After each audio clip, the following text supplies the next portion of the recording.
Express? And the answer to that is yeah, 100%. So there's two types of collections, or two type of collection collectors, I should say.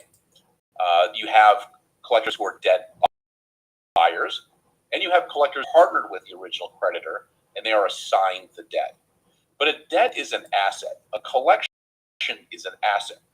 Just like if someone to say, "Oh no, it's not legal for a collection company to own this debt," it's like saying, "Well, it's not legal for you to sell something that you own." So if I'm a collection company and I want to go to American Express, for example, and I say, "Hey, listen, let me buy your bad debt, and I'll buy it for 20 cents on the dollar." I'm not sure if this is exactly what they arrange. Who knows? That's their business. But if I want to buy that debt, American Express is perfectly in the right to say, okay, yeah, we've tried calling these people, we can't get a hold of them. We're not really in the business of trying to chase people down for money. At least to a certain degree we are. But at some point, we have to get rid of this debt. We're not going to chase anybody anymore. So they sell that debt. Now that debt, if I'm a debt buyer, I own that debt now. And that belongs to me. And I can do whatever I want with it. Now, obviously, I'm going to want to try to collect it, and I can do a few things. I'm going to send you a notice first. I'm going to let you know that I own this debt. I am now your creditor, which means that not only do you possibly have a charge-off collection from American Express on your credit report, but now as a debt buyer, as your new creditor, I can also put this on your credit report.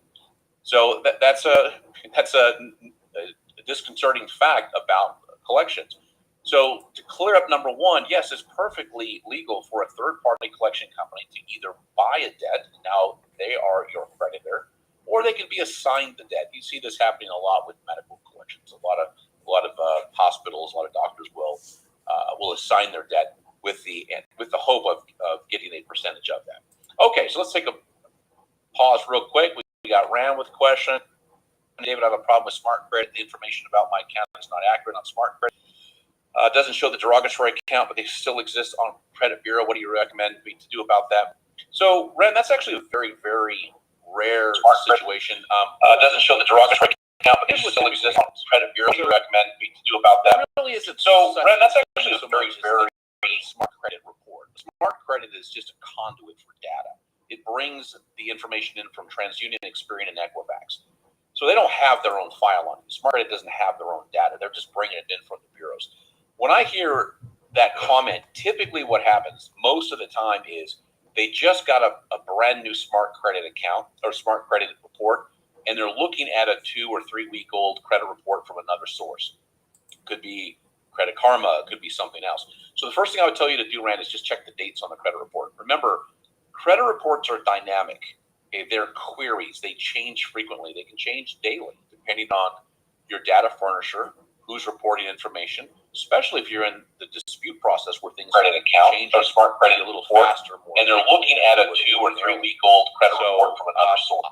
Just make sure that you're looking at the dates, because that's probably what your data furnisher, who's reporting. Give me an email or a post on here, and we can go into it in a little more detail. So we just covered number one. Number two, another myth that people have or believe is that paying a collection is going to somehow reset that 7-year reporting deadline. That's not true at all.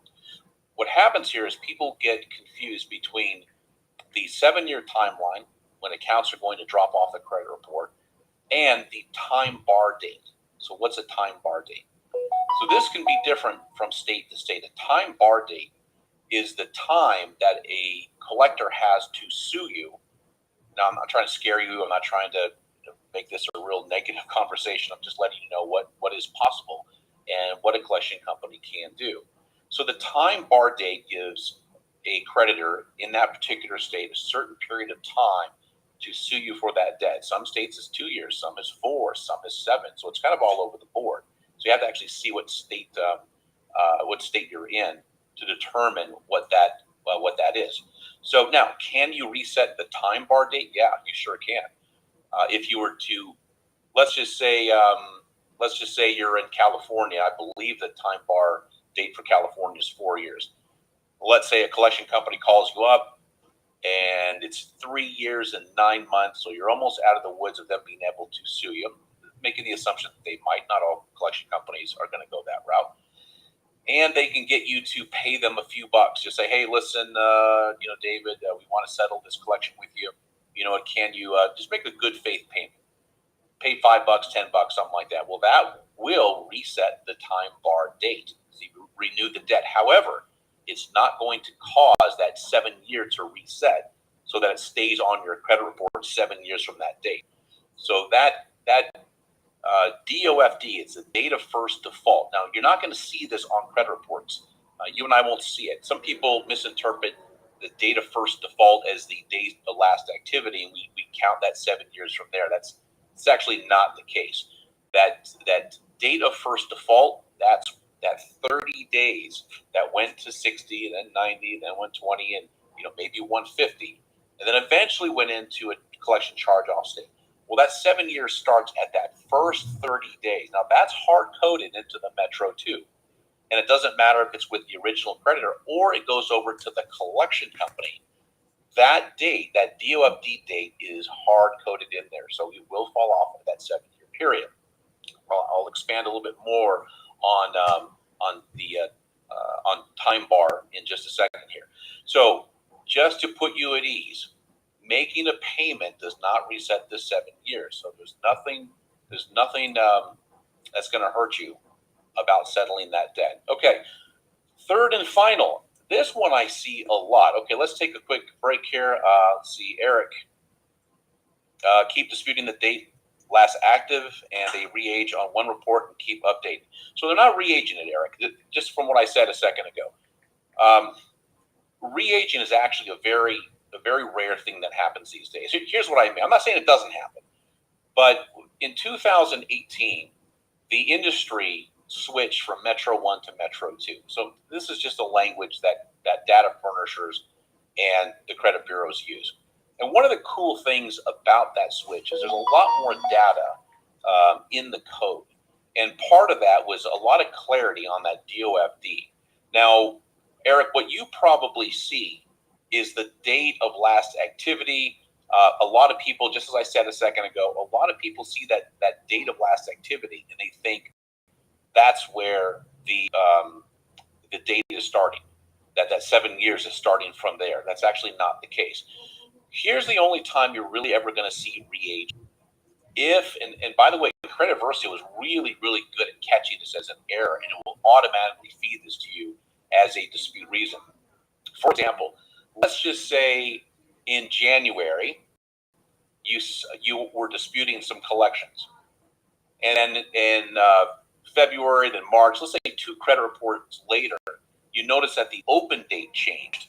Let's say the open date change was moved up a couple of months. Well, that's re-aging because it made the collection look like it was newer. Now, that's the open date. Now, you typically don't see that open date move very often, but if it does, sometimes it happens with collections. So, Eric, if you're using Credit Versio and that legitimately does happen on a collection, then or any account by that matter, but we don't really see it very often on anything other than collections. And Credit Versio is going to catch that for you. Okay, so let's dive in a little bit more on collection. So what do we want to do? We got a collection. So I'm going to put on. There's 2 hats I wear. If I'm on with John, I don't really wear so much the credit repair hat because that's more of a credit education explanation live. We talk about how do scores work, how we're diving into the heart of credit. Now, when I'm on by myself, we're free to talk about credit repair. And so my number one piece of advice when you have a collection, now, by the way, this is a collection that is existing on your credit report. It's been there for a while. I'm not talking about you getting a letter from a creditor saying, hey, we just got assigned this debt, or we bought this debt. Here's the notice that we're obligated to give you. That would be different advice, and I'll cover that in a second. What I'm talking about now is if you're coming into the credit repair space, if you're looking to address some of these issues, the first thing that I would do with a collection is I would dispute it. And the reason why I would dispute it is this. Number one, well, there's two primary reasons. Number one, it's your legal right to demand that they prove that they've got a legal right to collect. The burden of proof is on them. It's on the data furnisher. So a data furnisher, AKA, is what we call anybody who, data furnisher, creditor, collection company. A data furnisher is anybody who provides information to the Bureau. So if you hear me say data furnisher, that's what I'm talking about. So we'll just leave it to collections right now.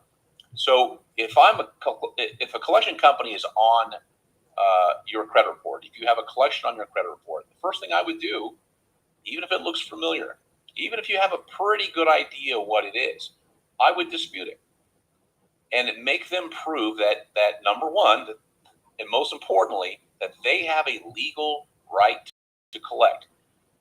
Before I came to Credit Versio, I spent 7.5 years on the phone every day, sometimes weekends too, doing credit consultations in the credit repair process. I've done thousands of them.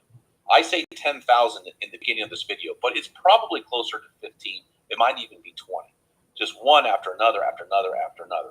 And one of the things that I heard a lot was, hey, I paid this collection off to XYZ collection company, and then now I'm getting a piece of mail from another collection company saying that I owe them. Now this happens a little less now that we've moved it from Metro 1 to Metro 2. I don't know why exactly that is. Maybe there's been something that's happened behind the scenes with the CDIA. That's the Consumer Data Information Association. So I don't know. Maybe if they have some different protocol that has changed this, but we don't see it as much. But it's certainly possible. And the last thing you want to do is pay a collection that you don't owe to the wrong people. So I would dispute it and go to maybe even 3 rounds. Now, it's actually not uncommon for us to see things getting deleted, after that 3rd round or on the 3rd round and after, because the collection company is just jumping through a bunch of hoops. They're trying to see if they can wear you down. Don't get discouraged after that first response that you get from them saying, no, everything is correct, everything is accurate, and everything's going to stay. Follow up with a 2nd round.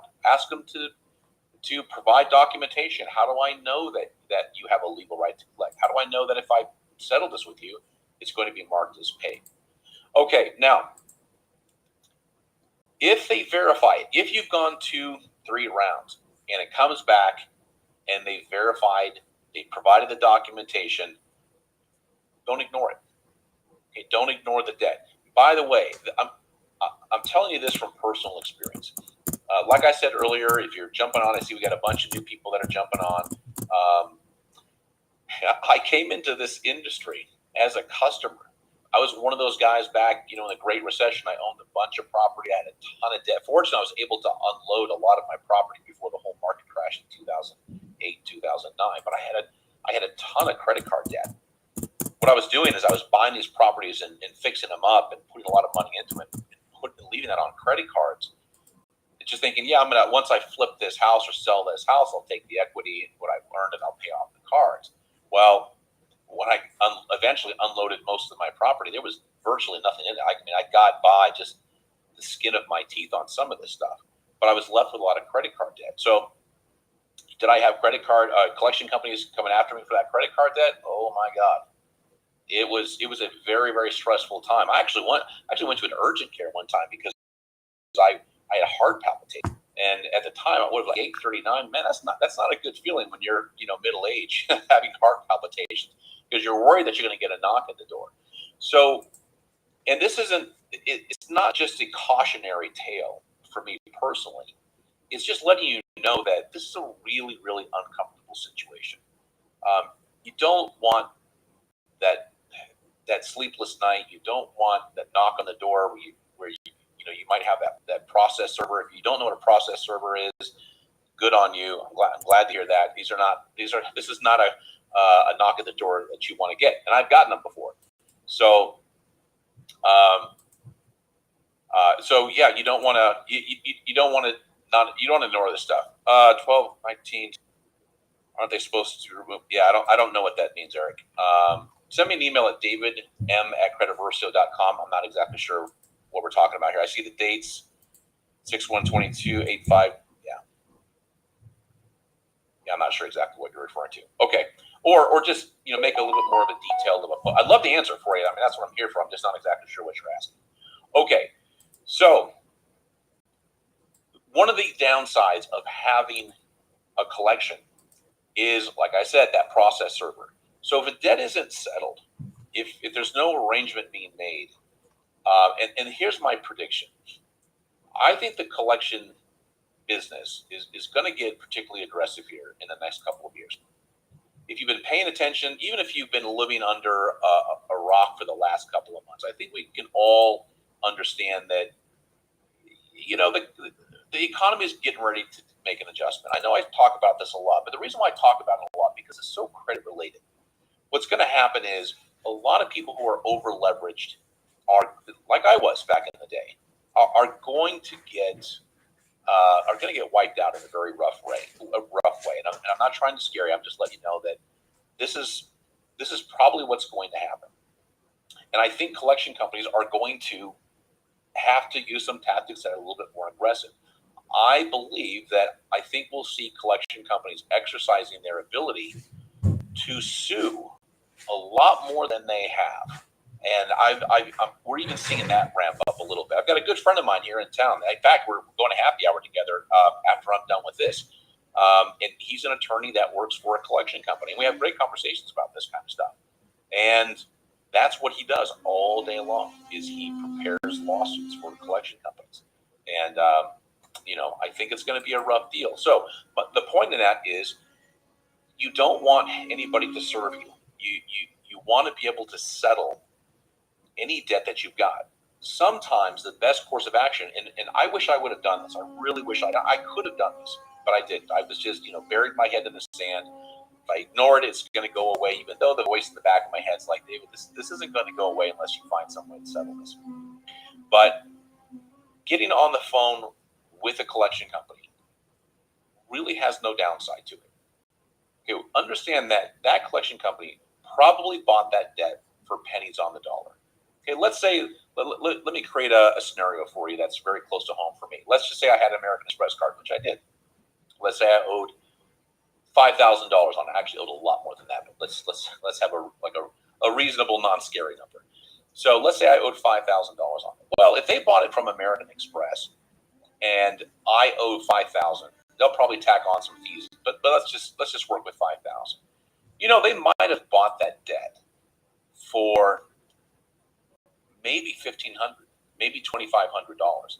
So anything they're getting at that level or above is gravy for them. So I might call them and say, listen, hey, I got this debt. It's $5,000. I want to work with you guys. How flexible are you? I've got a little extra money. Will you take $3,000? Can I pay this off to you in some installments? So what that might do is a couple of things. One, for sure, it's going to forestall any legal action that collection company might be thinking about taking on you. Number two, you might avoid them reporting the information to the credit bureaus if you catch it early enough. Eric, got your post there. Yeah, you know what? You can call customer support, 702-930-3903. You'll get a hold of Travis. He's awesome. He'll be able to answer that for you. In fact, if you call after the live, he's sitting in his chair. I'm sure he'll be very, very easy to reach.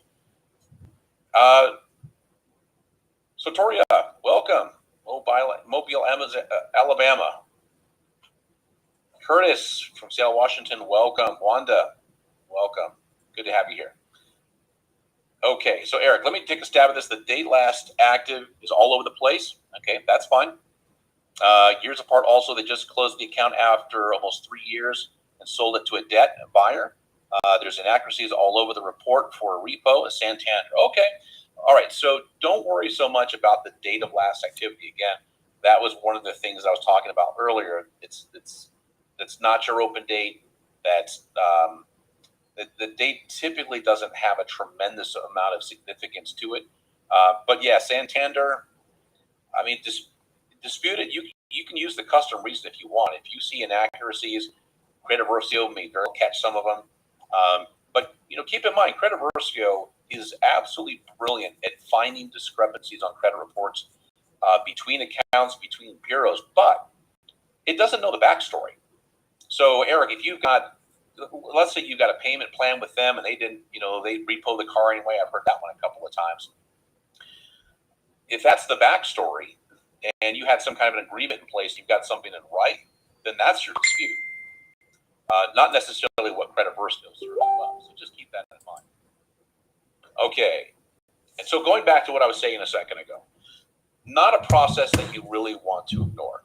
Okay. And just following up with what I said a second ago, if you catch this stuff early, remember in the beginning of this, one of the things that I said is if you have a collection that's on your credit report, you've had it for a while, you more or less know that it's yours, maybe you're not too sure about the dollar amount, then I would encourage you to dispute it. Okay, worst case scenario is they come back and they do what they're supposed to do, which is verify that the debt is accurate, that they do have a legal right. And then from there, settle it. Don't run from it. I know it's not the popular thing that is going on right now. You're not going to hear a lot of people on YouTube and the blogosphere talking about, hey, you got to settle your debts, but it's really the thing to do. It's the thing that's going to help you sleep a lot better. It's the thing that's going to help you move on with better credit a lot faster. Okay, and Dina, just looks like you're coming in maybe a little bit late. Medical collections, pay or dispute. Well, again, going back to what I said a second ago, my advice is always, again, it depends on the context too. Is there an opportunity where your insurance company is going to come through and pay some of this? Okay, the reason why they just changed the laws on how they're going to report medical collections is to give people more time. So we used to have 6 months before anything was going to report. Coming up soon here, we're going to have about a year. So anyway, that's really, really good news for us. Anything that that's under $500 isn't going to report, because one of the things that FICO and Vantage Score both agreed on is that medical debt was really not an indicator of high credit risk. Because there's a lot of moving parts, especially when somebody gets sick and you're negotiating with the hospital, you're negotiating with your insurance company. It's kind of a mess. So something plopping on somebody's credit report 6 months, 8 months down the road, I mean, I've seen this happen personally. Doesn't necessarily mean that you're not good with money or that you're a bad risk or that I'm a bad risk. It's just kind of, it's an indication of how that part of our country is working right now. So, but to answer your question, if there's no more insurance company involved, if you've done everything you can do, and you just might dispute it. Give it a couple of rounds, verify that the information is reporting accurately. Now, if it is, settle it. So the great thing about medical debt, and I've seen this many, many times. Again, I've had literally thousands of conversations about this. Medical debt is one of those things that I don't know why they just tend to settle for a lot less than what that face value is. Probably because have you ever gone in and you've got insurance? So I've lived a lot of my life where I've had health insurance and not had health insurance. I've been a cash pay. I'm surprised at sometimes at how inexpensive things are. If you're like, hey, I'm a cash pay, how much does it cost? And then you find out what it costs insurance, and it's twice the price, 3 times the price. So if I were a betting man, I would think that's one of the reasons why you see medical debt being settled for a lot less than its face value. So give it a shot, and then do the best that you can. I know sometimes this is easier said than done, and I know that times can be a little bit tough. If you've got debt and you can settle it, you can put together a payment plan, that's the best route to go. So it's going to save you a lot of money. Okay. Let's see. Eric, one more thing. I appreciate it. Can they still keep reporting charge-off in the payment history? Also, on some of the reports, it shows being paid up to date, which is obviously not the case. Wanted to delete. So, Eric, I'm going to make the assumption what you're referring to is in that 24-month history down at the bottom underneath the account. What a lot of people see is this. You got this ledger, and it goes back 24 months in these little boxes. It'll say okay, it'll say 30 days late or 90, 120. And then you'll see CO. and that's your collection charge-off indications, usually black. So every single month, and I got this question more times than I could count. When people call me up and say, "Hey, listen, they keep reporting it as a charge-off every month." Well, they're not reporting it as a new charge-off every month. All they're doing is in that ledger, which, by the way, that ledger is not read by FICO or Vantage Score. That's just for you and me. If you look at a credit report used by mortgage, sometimes you don't see stuff like that. But even the ones that you do, this is not something that's read by FICO. This is not that creditor updating month after month after month. Hey, this is a new charge-off. This is a new charge-off. All it's doing is just repeating what the current status is. So that the date that was added, whatever date that was, that doesn't change no matter what's going on in that 24-month mark. So I wouldn't be stressed about that. Okay, Dina says, thank you. This is great information to have. You're very welcome. Glad you're here, and I'm glad you're enjoying the information. Okay. So again, my fifth point on collections is you might be able to settle for less than face value. Now, I put the might in there just to hedge my bet a little bit. Most of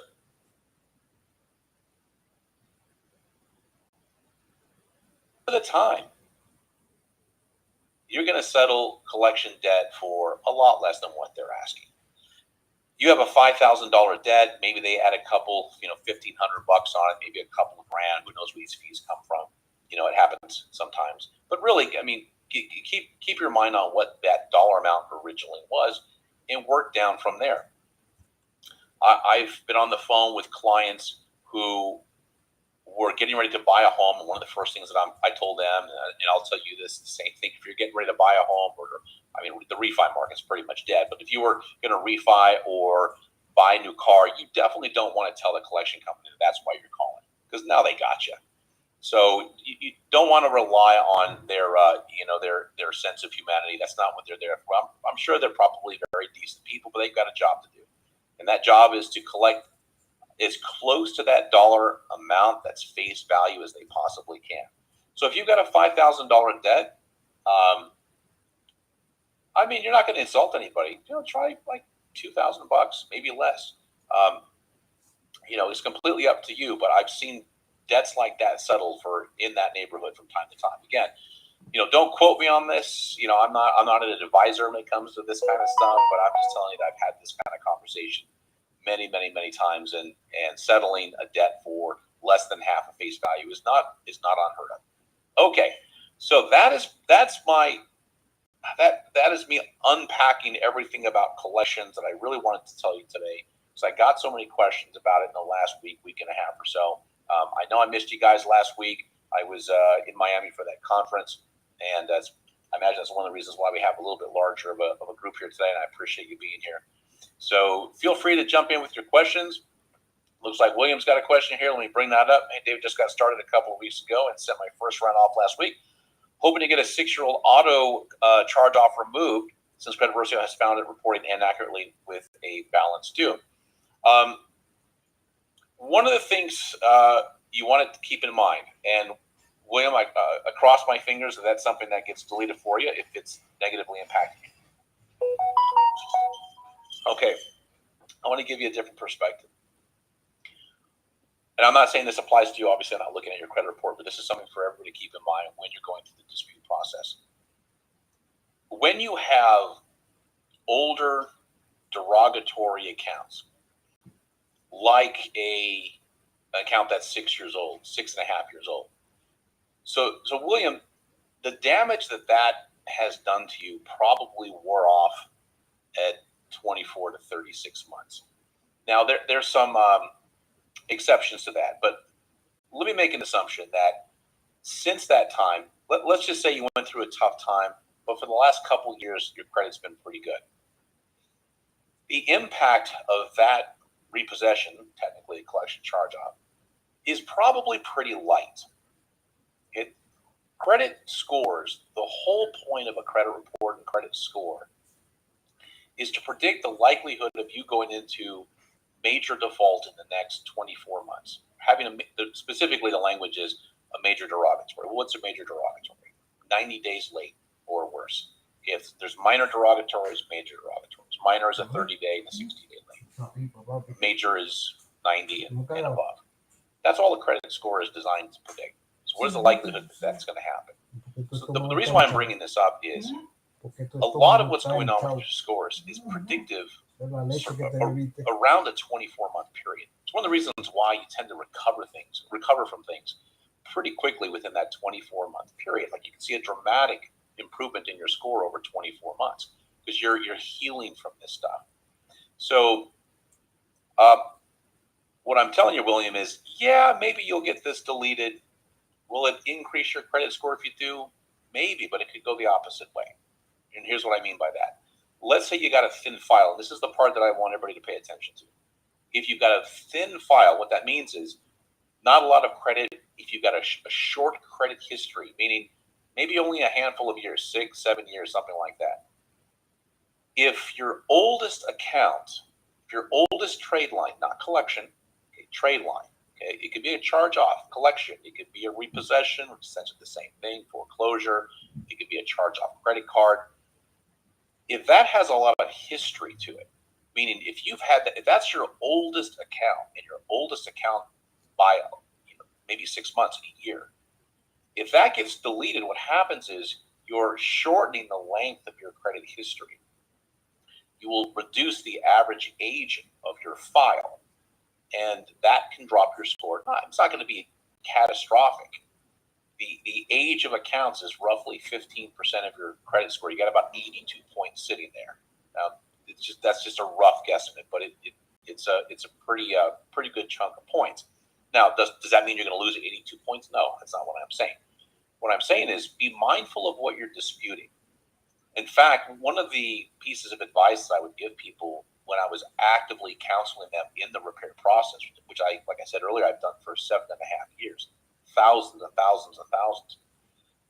When we looked at some of their older accounts, older real estate, back when I got involved in the credit repair industry, there was a lot of foreclosures and short sales were everywhere. Everybody had it. Bankruptcies, everybody had it back in the day because everybody was recovering from the Great Recession.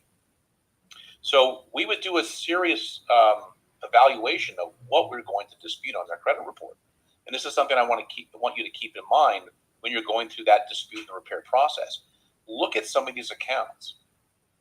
Look at the open date and how old it is. If it's an old account, if you've had it for 7, 8, 9 years, and it's among the older accounts on your credit report, let's just say it was charged off 4 years ago, 5 years ago, you might just leave it. Okay, you've largely recovered from that.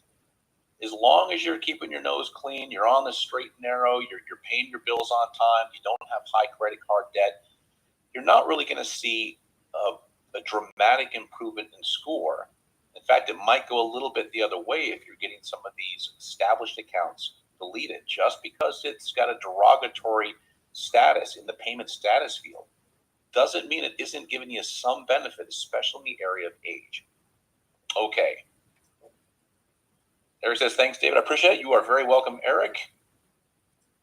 Is there any way I can go to you to repair my credit? Eric, you don't need me for that. That's one of the beautiful things about Credit Versio. Here's one of the things about Credit Versio that I'll give you guys a little bit of insight. Really interesting times right now that myself, my partner David, who just stepped out of the office, we have actually met, and our other partner, Ari, who's our developer, we've actually sat down with some pretty big credit repair companies.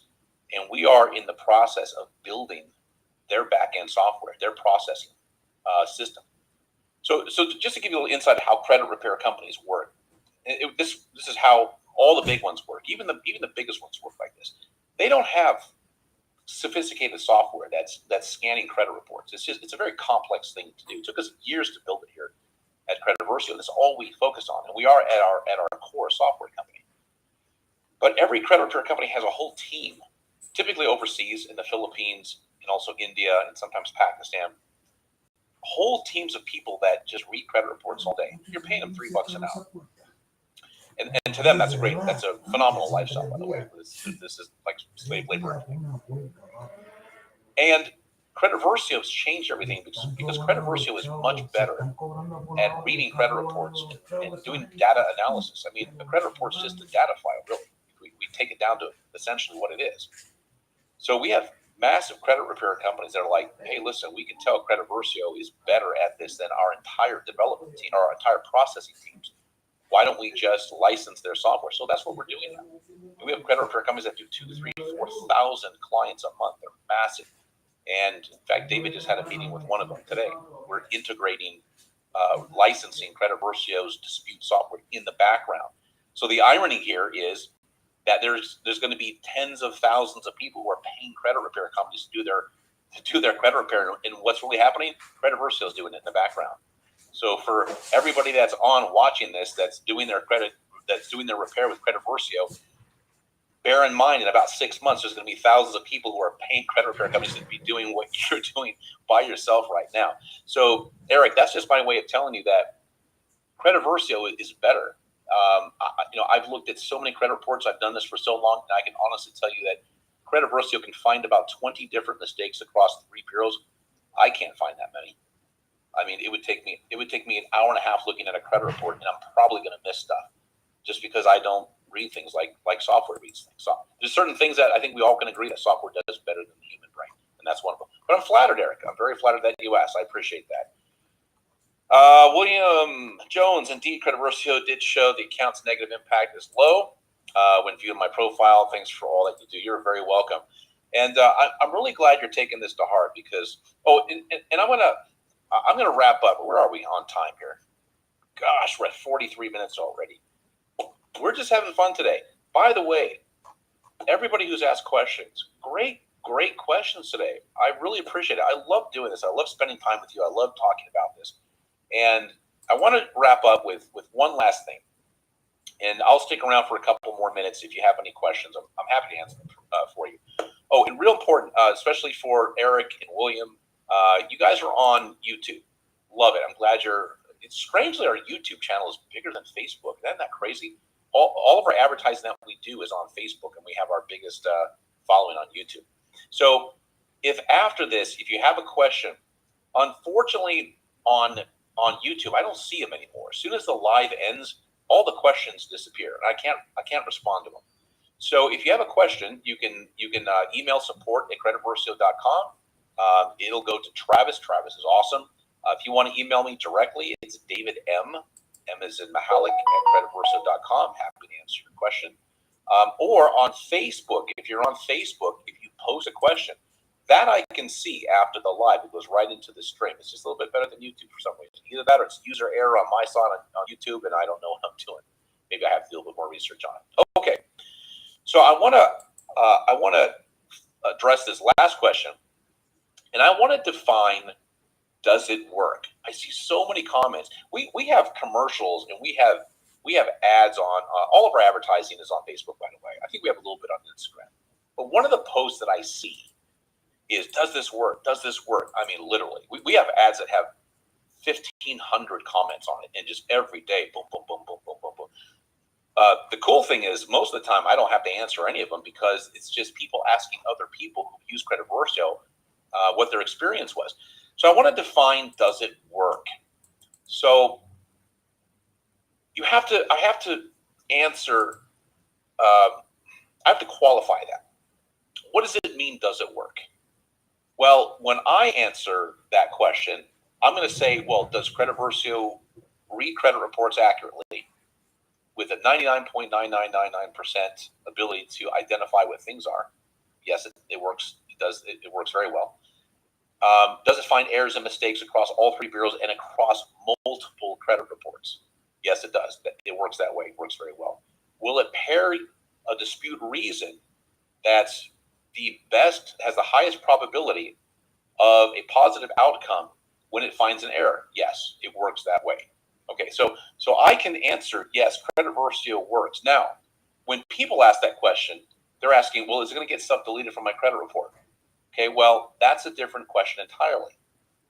because Credit Versio finds errors and writes disputes and does everything that a high-end credit repair company is going to do for you, does it automatically. Does that mean the accounts are going to be deleted? No. It's not up to Credit Versio. It's not up to you. It's not up to the letters. It doesn't matter what you write in there. Things get deleted from credit reports or repaired from a credit report if it's either outdated, incomplete, unverifiable, or just erroneous. That's the other word. So, is it wrong? Okay. Is it outdated? Is it incomplete? Is it unverifiable? Well, can the creditor verify it? Can they fix it? Okay. Can they make it complete? If the answer is yes, then the account's going to stay, no matter what you write. There's no such thing as magic dispute letters. You know, one of the things I'll share with you. Oh, hey, Scott, good to see you. Welcome. How do I say it? Sortoria? I hope I'm saying that right. Forgive me if I'm not. Thank you so much for being here. So let me put it to you this way. When we've been sitting down with big credit repair companies talking about integrating, you know, one of the things that they don't ask? They don't ask ever, what do you put in the letters?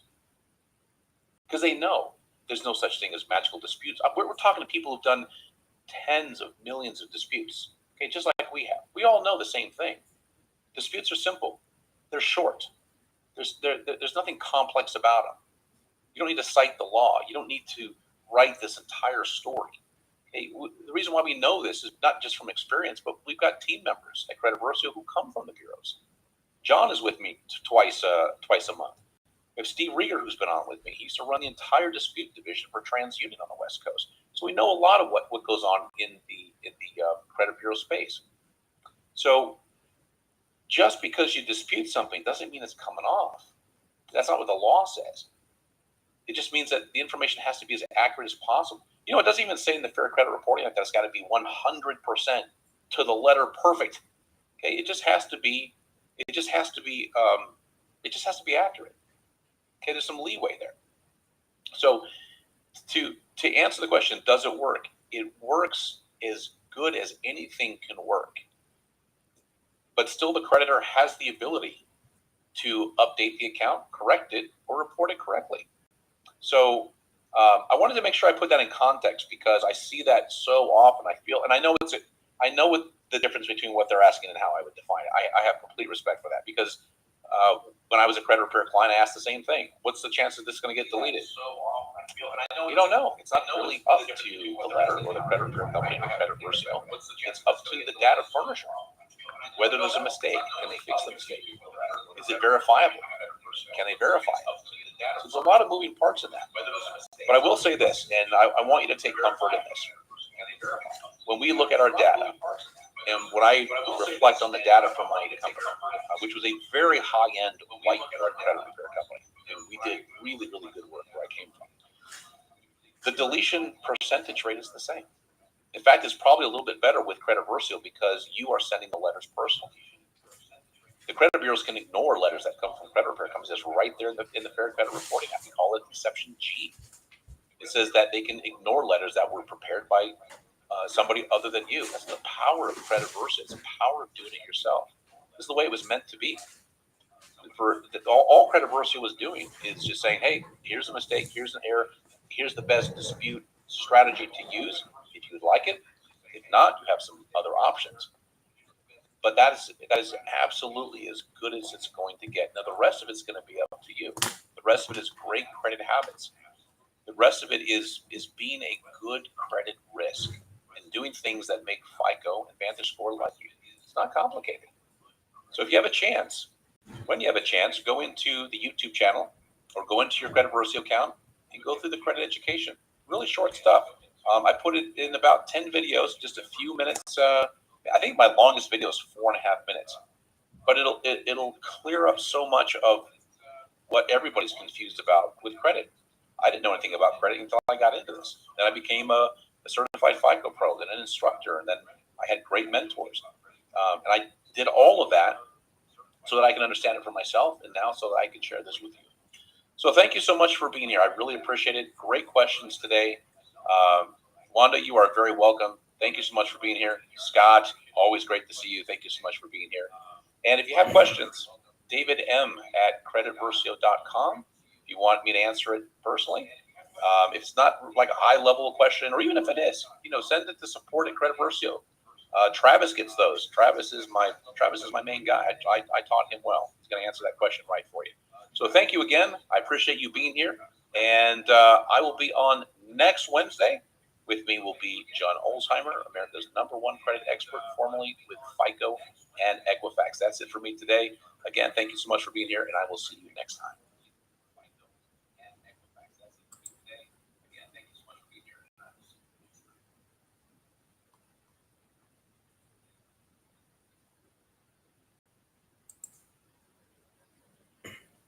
Well, guys, there you have it. That's Credit Versio from the experts. For June 29th, I'm your host, David Mahalik, and with me today is America's #1 credit expert, John Olsheimer, formerly of Equifax and FICO. And here we are again, John, to do another Q&A session. And let me just, all right, so you're going to hear a little bit of, I just have to set this real quick. See, when I did the intros, I didn't have to do this, but I have to do this now. I had like a few minutes. Okay, there we go. All right, perfect. There we go. Okay, so yeah, we're starting to see some people jump on, and if you're just joining, thank you very much. So on today's Q&A lives, we spend hopefully the most of the live answering your questions live and talking about credit. And until we get our first question, of course, Mike is going to be the first one. Yeah, Mike, we're doing little things. Yeah. Oh, that's right. I keep forgetting. Like I did this last week. So when I walk into the office, we have a pretty big office here, and people haven't seen me for a while. They do the same take that you did, John. Like, whoa, who is that guy? So yeah, it'll take me probably about probably about 6 weeks to get back to where I was before with the beard. All right, but Mike, thank you for noticing. So before we got on, John and I were talking about John's new foray into TikTok. I watched a couple of your videos, and so I got on there myself. I'm like, this could be it. I just looked at some stats, and TikTok is really, oh my gosh. I mean, it looks like it's even bigger than Facebook as far as greetings go, as far as viewers go. Derek, welcome. Good to have you. So, in fact, John, I think we're going to do this in reverse order. One of the things that I saw on there for as long as I could stomach it. Hey, Henry, good to have you. Is I started going through like credit advice, and I just knew it was going to be hard. I knew it was going to be really bad, scammy stuff. I mean, you and I are not going to be surprised at this. This is everywhere. It's on YouTube. It's on Facebook. So I thought I would go through and just see what was there. And sure enough, it was one of my worst nightmares. It's actually, John, worse than inquiries. It was worse than inquiries. It was how to get stuff deleted from your credit report by getting rid of your old addresses.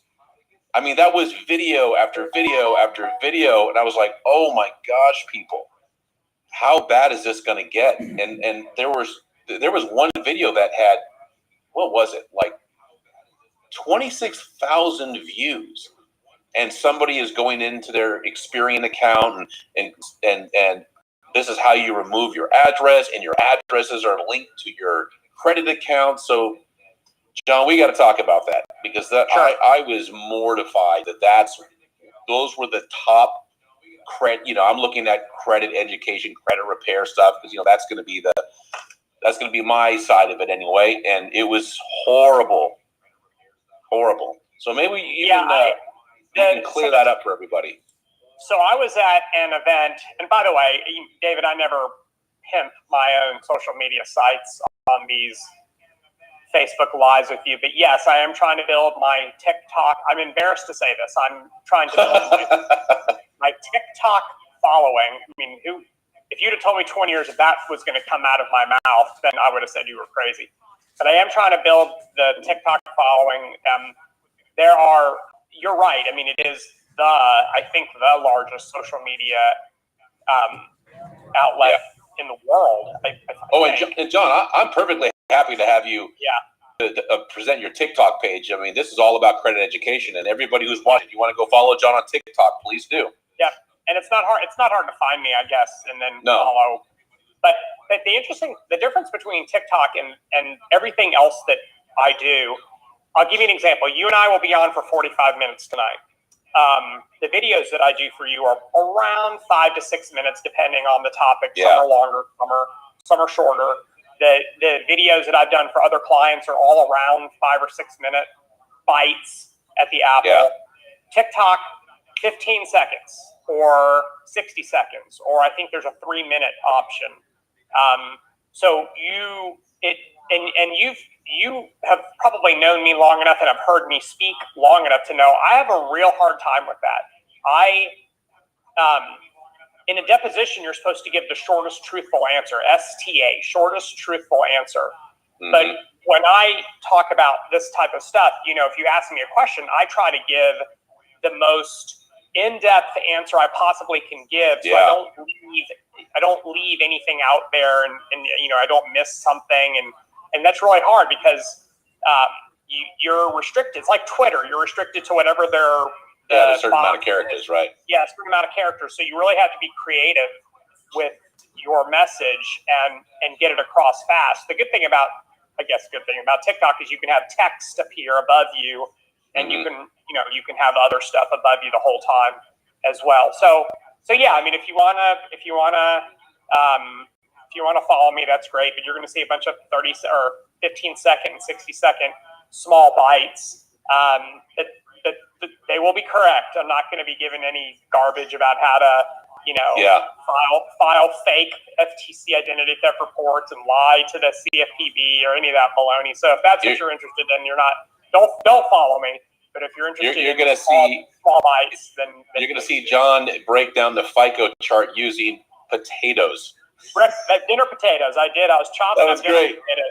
I loved it. That was great. This is perfect. I got my wife to video record it, and I broke it down. And I can't wait to actually order a pizza, and I can slice off 10% of the pizza, and 15% of the pizza, and 35% of the pizza. But yeah,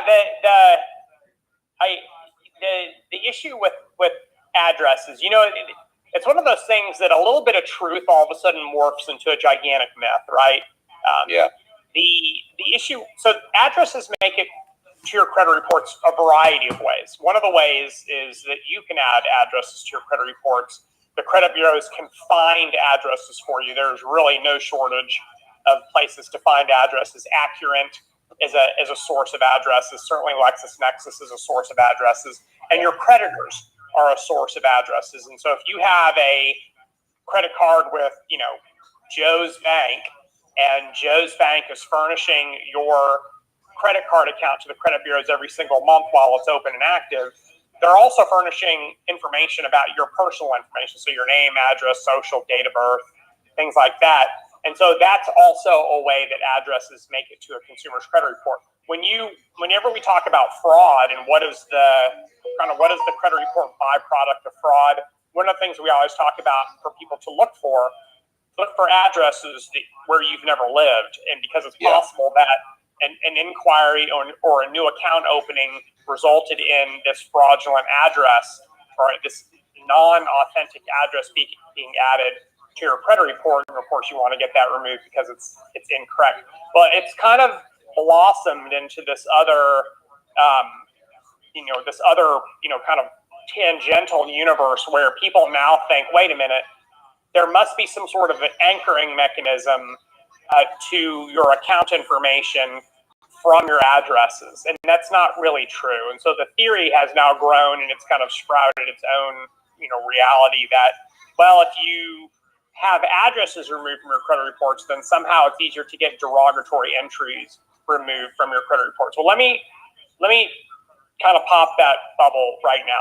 If you honestly think that addresses are the only reason why derogatory information is on your credit report, and it's really that easy to get derogatory information removed by just getting some addresses removed, I'm sorry, but that's just simply not true. The credit reporting agencies, it's called matching logic. Their matching logic is, and I've got to be careful how far I go with this because I'm familiar with it, but it's also not public. But I think it is public that the credit bureaus use very sophisticated matching logic to associate information in their credit file system with you, the consumer. And there are literally thousands of permutations of information that the credit bureaus use to associate information in their credit file database with you. Removing the address is immaterial. But look, fine, if you want to get all your old addresses off your credit report, if you're OCD about that, then go for it. But please don't think that by paying some company for that advice, that it's going to somehow lead to a magical, kind of sweeping of information off of your credit reports. Well, the supposition, John, and the claim from what I've always heard for almost a decade now is that if you remove the addresses are connected to your accounts, and somehow that aids you in the dispute process. Is the claim? Yeah, the problem is that when you file a dispute with a credit bureau, and the credit bureau sends a dispute form to the furnisher, it has all of your addresses, not just your former address, your second former address. It has your current address. It also has your name, your middle initial, your last name, any generational suffix, your date of birth, your social security number. It has everything about you. And so what if you remove your address? You're not going to change your name. You're not going to change your social. You can't change your date of birth. And you can't delete all of the addresses off your credit report. So there's some connectivity that still remains, even if you were to remove one of the variety of information from your credit report. But look, this is why we do these, David, and this is why I do my little 15-second TikTok snippets, to try to dispel garbage like that. And we have 7 people. We have 7 people watching right now. There are 7 people now that hopefully aren't going to fall for any of that baloney that they see. Or I see that Mike has commented that I guess someone actually reached out to him trying to sell some sort of an idea to him. And so, to the extent that we're saving some people from wasting their money on that kind of baloney, then for me, it's time well spent. Yeah, and one of the things that I've always said, John, and I bring it up on this Facebook Live, is that, if we were talking about some, magical method to remove stuff or jump people's credit scores up 100 points, I mean, we would have thousands and thousands of views in a day. But the fact of the matter is, the truth is highly valuable, but it's not as salacious. It's just not going to sell. You're not going to put it on the cover of any ad copy that's going to bring a lot of attention to it, because it's really simple, common sense stuff. Like, one thing you said that I thought made so much sense that it was actually kind of laughable was that you said, hey, listen, this is when we talked about addresses, removing addresses and what it really does before. You said, well, think about it for a second. If it was that easy, if you could disconnect yourself from credit items by simply changing your address, well, what would happen if you moved, and let's say we're talking about a woman who changed her name? Well, what if all of her credit was good? Does that mean all of her good credit would just somehow be questionable or drop off or disappear? That would be a tragic thing. So why would you believe that you can disassociate yourself from derogatory credit just by simply changing an address, which is obviously not even something that's possible. That's right. And again, if you think that by relocating